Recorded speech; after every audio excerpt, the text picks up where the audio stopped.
Welcome back to this edition of Pine Belt Women's Expo in the Meantime. And I am excited today to interview Rachel Seraldo. She is the development coordinator with the Hattiesburg Concert Association, and they do so much in our community. And I wanted to have her come on and tell you all about the things that they do in normal times and also the things that they've been doing and have coming up that you can participate in. Rachel, tell us about the Hattiesburg Concert Association. Well, hi, Jennifer. It's really great to be here. Thanks for having us. The Hattiesburg Concert Association has been serving the Pine Belt since 1996. Our main projects are Festival South, which is a month-long cultural arts festival in June, and the Meister Singers Civic Chorus. It's the only civic chorus in Hattiesburg.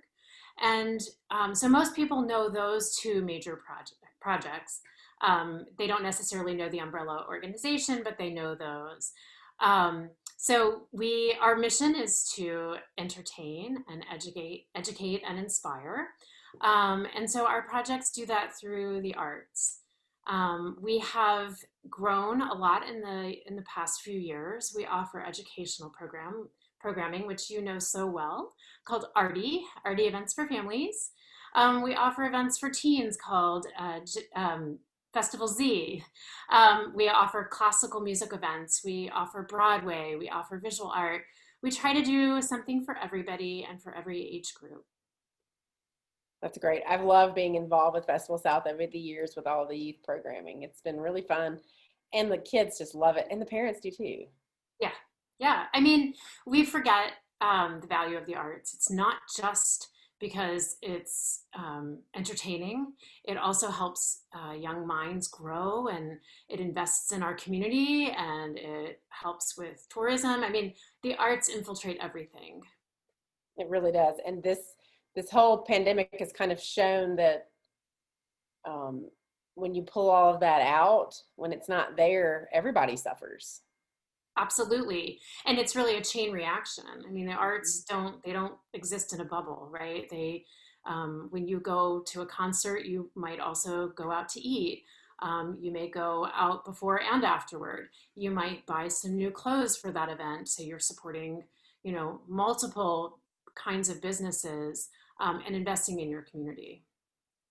And even thinking beyond, even beyond that, you have your event photographers, people that coming, all kinds of livelihoods are tied to this. Beyond, you have the artists, the production team, all the way down to, like you said, going and buying an outfit. It's crazy how this has affected so much and how creative people have had to be. It wasn't long after the pandemic started that Festival South just had to decide to go virtual, as everybody else did. Yeah, they did, and they were so successful. They basically decided to change everything in a week, right? They had to completely change their normal concept of how we reach our audiences, and how we offer meaningful programming.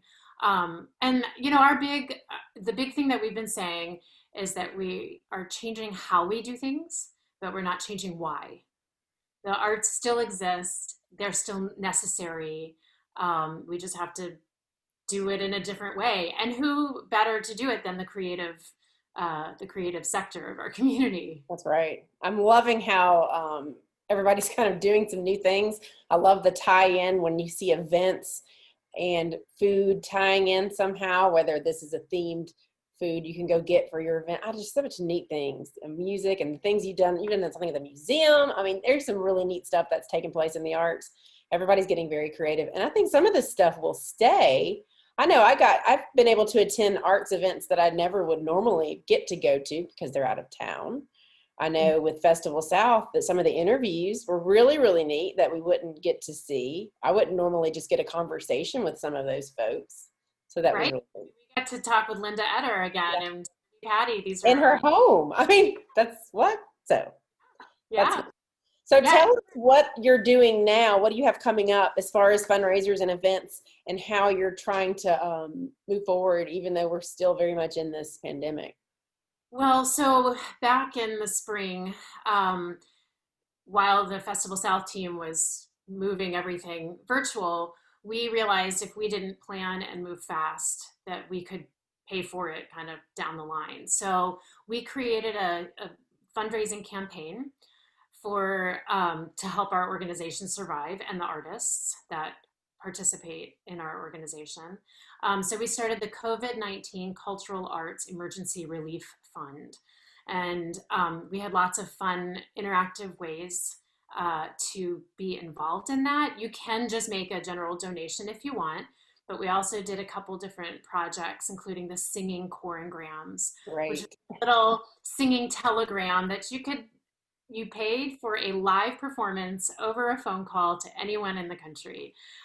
People loved it, not just the people receiving it, but also the people who performed them. It was like, it gave them a little bit of purpose, especially because a lot of the musicians can't be performing right now. So it was just an opportunity for them to do that. So what we're planning now, as you can see up on my screen, is an event called Beyond Bachtoberfest.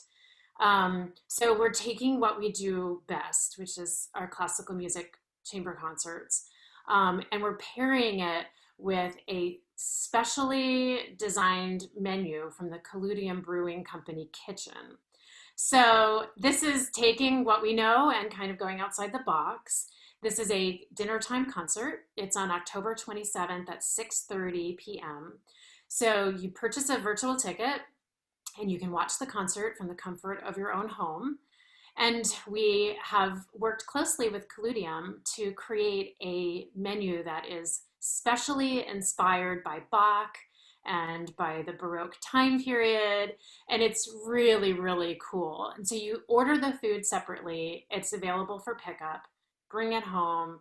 You can sit in your own home and have this great concert.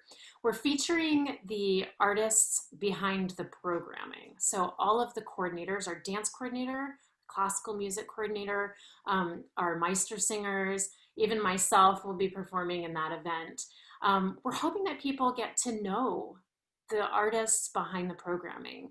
I think sometimes we forget that Festival South and the Meister singers is homegrown, and it's a complete reflection of our community. And so you're getting high quality performances, inspired programming, and then you also get this food that is specially designed for this night only. So we think it's a really special event. We're really excited about it. 100% of the ticket sales will go toward the projects of the Hattiesburg Concert Association. We're also selling poinsettias right now, which we've done the past few years. And we're also selling our commemorative art posters from the past 10 years of Festival South. So every year we commissioned a new work. And the first 10 years were all by Amy Just, a local artist. And we have a commemorative poster with all 10 of those. And then last year, this past Festival South, we commissioned a work by Kelsey Wishick. And that commemorative poster is also for sale. So whether you want to buy those things for yourself or for someone else, these are all ways that you can support the arts.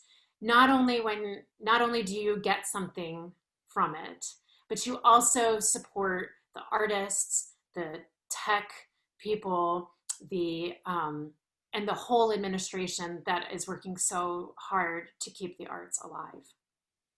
You know, people can even, for this event that's coming up, think outside of the box and get a ticket for a friend, give them maybe a gift certificate to Colludium, maybe even someone maybe who's in even like an assisted living facility. This is a concert you can attend without having to leave, and then maybe even drop off some food to a friend and then give them their surprise ticket. I mean, there's so many ways people can celebrate the arts with other friends. I think this is really cool. Those are such great ideas, and we all need to reach out and connect with people these days, and that would be a really nice way to do that. And part of the fun of being at a concert is experiencing it with other people. And so whether you're doing that with your family, Yeah. that's great. But I also love knowing that my parents are watching at the same time, or, my friends are watching at the same time. You can even be sending messages to each other during the concert. The rules have changed in in COVID world. So, it really is a fun event, and it won't be a super long event. It'll be about 45 minutes. So just long enough for you to sit, enjoy your dinner, maybe have a great beer to go along with it, and then, move on with your evening. It's great. I think it's a neat opportunity. And all the other fundraising opportunities are great as well. I'm going to post all of those links, everything they can access in this post when we have this up, so people can go ahead and purchase their tickets and find out what's going on. And so in 2021, we hope that we can do some in-person things again. So what do people need to look out for? Say we can get back to Festival South again, and hopefully maybe there'll be some Meister Singer concerts in person and maybe some Festival South things in person, we hope. We hope. That's currently our plan. Obviously, you have to have multiple plans these That's days, right. because you got to roll with the punches. But we do plan to present Festival South next June. Um, we took everything that was planned for this year and we moved it to next year.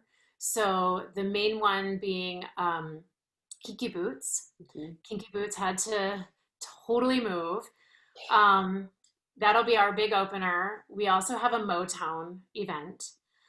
Those are kind of our big bookends. We'll have our classical music series, which will feature the Impromptu Trio, as well as Lagniappe Trio. Um, we will have many things to offer. We're hoping that whatever we had planned for last year will still be able to be offered. We were like a week out from announcing everything, and when everything kind of shut down. So that kind of worked in our favor because if we need to be flexible, we can. Mhm. But that's our hope.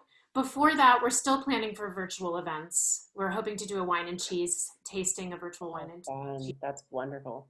Yeah, the Meister Singers are going to be offering a concert in December, but it's also virtual. They're also hoping to do their Valentine's concert in February. And of course, that's all very fluid, Mhm.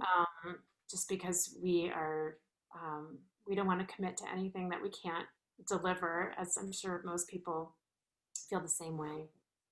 Well, I have to say that as an event planner, I understand the difficulties this presents, and it really kind of almost triples probably the work involved, because you not only have to have plan A, you have to have plan B and sometimes plan C, because some things don't translate to virtual as well as you'd like them to, so you have to think about other ways.